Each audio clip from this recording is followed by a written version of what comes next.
Hello everyone and welcome back to my opinion. And after being put into bat, Australia finished on 327 for 3 in 85 overs at Stumps on day 1, putting them in a commanding position for the rest of the game. From an Indian perspective, I'm sure you know what I'm going to say, and this is from my previous video. In that video, I suggested that India should go with both Ravindra Jadeja and Ravichandran Ashwin as two frontline spinners, with Mohammad Shami, Mohammad Siraj and Umesh Yadav being the three frontline seamers. And if I was Rohit Sharma, I'd said that if I had won the toss, I would have chosen to bat, considering the trend that I mentioned in the previous video. Unsurprisingly so, the opposite happened. They dropped Ravichandran Ashwin in place of the extra seamer, and Rohit Sharma won the toss and chose to bowl.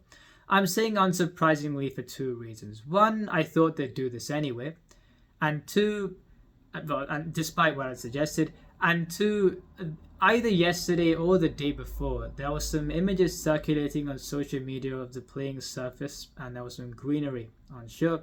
And the moment I saw that, I knew that they'd be tempted to drop Ravichandran Ashwin, wrongly so, go the extra seamer and win the toss and choose to bowl. Two blunderous calls even before the game began, and really, while it was unsurprisingly that they did that, it just the fact that seeing it materialize was something else, and they relinquished an advantage they could have got by making those two blunderous calls even before a ball was bowled. And that's why Australia, credit to them, and they're 327 for 3 in 85. And another thing is that apparently if Australia had won the toss, they would have also chose to bowl. So we're seeing a case where, just like quite a few games in the IPL recently, the captain that hasn't won the toss, their team has benefited. And yeah, I mean, it's not a great thing for cricket that I think tactically both setups aren't quite clued on. But if one side has an opportunity to make a mistake, another side capitalizes. And in this case, Australia have done so. 327 for 3, an outstanding double century partnership between Steve Smith and Travis Head. They were 76 for 3 just after lunch, but even then I didn't think they were under any sort of pressure whatsoever. Even though, right, India may have considered themselves in it at 76 for 3, but I still thought the wrong decisions were made already, and Australia were favourites to claw things back from there, and they did more than that with where they finished in the end.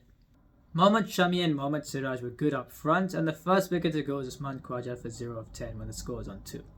There's been some talk around David Warner's test match future, and he himself has said that he'll probably be retiring from tests within the next year, and he said this a while ago. He's not been in great form in the last 2 years in this format, but I thought today 43 off 60, it set his side off, I thought, especially with how the ball was moving around a lot up front. I think the over which set himself and Australia off was Umesh Yadav's second over, where 4 boundaries were conceded, and yeah, I thought it was a good innings from him today.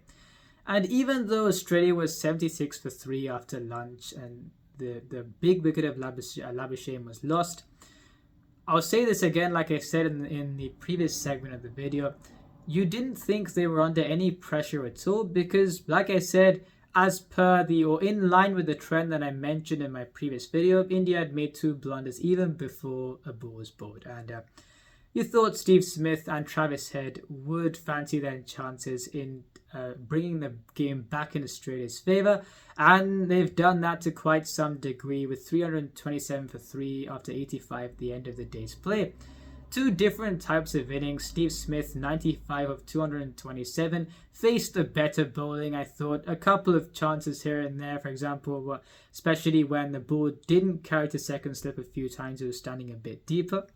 But I thought, apart from that, there wasn't a chance offered by him at all. And a fantastic innings. And he played the situation brilliantly. Even though for a lot of the time, I think he was only striking at 30 odd, but he played the situation brilliantly, looked in control. And yeah, I think it was a fantastic innings from him, like we have seen on many occasions in the last year, pretty much most of his test career. And on Travis Head, the more destructive innings, 146 of 156, and he faced probably the not so great bowling all in all. Having said that, I'm not taking any credit away from him. There were 2 ploys that I thought India missed out on. One, if Ashwin had played this game, I thought that he would have fancied his chances bowling to Travis Head. Maybe that could have brought about a wicket early on. And 2, considering his weakness against kind of short pitch deliveries directed at the rib cage, I thought India should have started bowling in that area in a sustained manner from early on in his innings, rather than only starting doing so in a sustained manner when he was on in the 90s. So I didn't get that at all. Those are two ploys that India missed out on, and deserved kind of a milestone innings from both those players. Steve Smith will probably get 100 tomorrow, and Travis Head may continue on his way. So very good innings from both those two, and Australia deserved to be ahead. And like I said, I think if they had won the toss, they would have also chose to bowl first. And the side that has an opportunity to make the blunder has made the blunder, and therefore the side that doesn't have an opportunity to do that kind of takes advantage. So that's what they did today. And from an Indian bowling perspective, like I said, I'm not really surprised. On day one it's 60-40 to the batsman in my view at this venue, and you saw the fact that after Shardul Thakur started off quite well, 1 for 16 in 5 overs when the others were going for runs, especially Umesh Yadav early on, then he kind of, after that point, in 13 overs has given 59 runs, and yeah, that's it. It's a case where I think this really has put India on the back foot, these two blunders before a ball was bowled. I don't really have too much more to say on that, because in terms of how India can get back into this game, and before I say that, you saw Jadeja early on in his quota of overs today get some turn from the footmarks, and it just shows that they've dropped Ravichandran Ashwin, going with the temptation of picking an extra seamer because of some grass on the surface, and straight away you've seen the turn on offer, even on day one where I said that the spinner's effectiveness increases as the game wears on. Imagine, one, if Jadeja and Ashwin had bowled if Australia were batting in the 4th innings, and 2, imagine what Nathan Lyon's going to do on the 5th day. So that's just what I'm going to say. I mean, you may think that I haven't really explained things too much, but there isn't really too much to explain, I feel. I'd said the reasons, I said the trend of what they should do from my previous video, and the fact that they've unsurprisingly not followed that. This is kind of what you're going to get, and let's see what they do in the rest of the game. Now, how can India come back in the game? Now, on day 2, like I said, it's the best day for the seamers in the test match, and a lot of wickets do fall on day 2 while the scoring rate is still at that 3 point something. They took the new ball today, which I thought wasn't a great call at all. 1, like I said, it's better on day 2 for the seamers, and 2, based on what you've got, the mental fatigue of the Indian seamers here, set batsmen, combined with the trend of the surface. Is it really a wise decision to take the new ball, give runs before the end of play, and then you're now going in with a slightly older ball in the second day when you've got the conditions to try and do something? So it didn't make sense at all. Another call that wasn't great. So when you keep on making mistakes like this, what do you expect?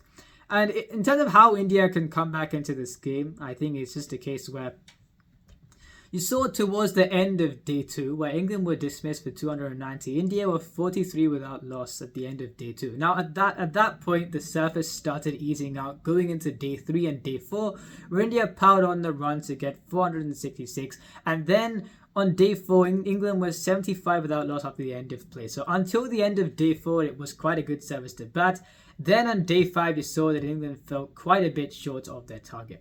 So I feel if India can dismiss Australia soon, and the key for them is, especially until the last session or so, if they even bat for 40 overs or so before the last session, which I think will be unlikely, but if they bat at least a session and a bit, the ball will move around quite some bit for the seamers, even for a Scott Bullen, for example. Now, if India had batted first, do I think Scott Bullen would have been as much of a threat in this game? No, I wouldn't have.